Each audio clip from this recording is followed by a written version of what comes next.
What is depression? It is normal to experience feelings of sadness and despair in response to life events such as loss, major life changes, stress, or disappointment. In most cases, the sad feelings resolve as you come to terms with the changes in your life. In situations such as loss, these feelings may persist for months and return at significant times, such as birthdays and anniversaries related to the lost loved one. However, if you have times when you can enjoy things, this sadness is not a sign of depression. Depression is a disorder that is characterized by excessive sadness, loss of interest in enjoyable things, and low motivation. Depression is common. 1 in 3 people will experience an episode of major depression at some stage in their lives. While most cases of depression are mild, about 1 in 10 people will have a moderate or severe episode. What are the signs of depression? Physical symptoms: loss of appetite with excessive change in weight, loss of interest in sex, loss of energy, even when not physically active, loss of sleep despite feeling exhausted, or sleeping too much or more than usual, slowed activity in speech. Psychological symptoms: feeling miserable for weeks on end, loss of interest or pleasure in usual activities, slowed or inefficient thinking with poor concentration, difficulties making decisions or solving problems, recurring guilt and self-critical thoughts, thoughts of self-harm or being better off dead. Cognitive strategies: people who are depressed generally have a negative thinking style. They often think of themselves as worthless and that the world is bad or unfair, and they have little hope that their lives will improve in the future. When something bad happens, people with depression often blame themselves. But when good things happen, they tell themselves they are just lucky. They are also less likely to recognize and appreciate positive events when they happen, and instead are more tuned into the bad things in their lives and brood over those events. The cognitive strategies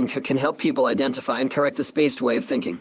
These strategies identify and challenge sometimes hidden assumptions and beliefs, and can reframe the way they think about life. When people with depression are able to reframe their thoughts, they are able to recover from failures more effectively and recognize and take credit for the good things in their lives. Having these skills has been shown to reduce relapse and a recurrence of depression. Behavioral strategies. The key feature of depression is low activity. People with depression do less than they normally would and feel worse because of this. Behavioral strategies for depression aim to identify and change behaviors such as low activity that may worsen depression. One of the advantages of this strategy is that once acquired, these new behaviors can be applied throughout life and help to prevent relapse. Behavioral strategies for depression include setting goals for daily activity by making a list of the activities you are going to engage in at different times during the day. Try to stick to this plan as closely as possible. Increasing the amount of time spent on activities by engaging in the activities you enjoy. Avoiding making comparisons between the way you are behaving or feeling while depressed with the way you used to behave or feel before becoming depressed. Rewarding yourself for your efforts and asking others around you to encourage and praise you for each small step you take. Breaking down any difficult daily activities into small, easy steps and doing each slowly.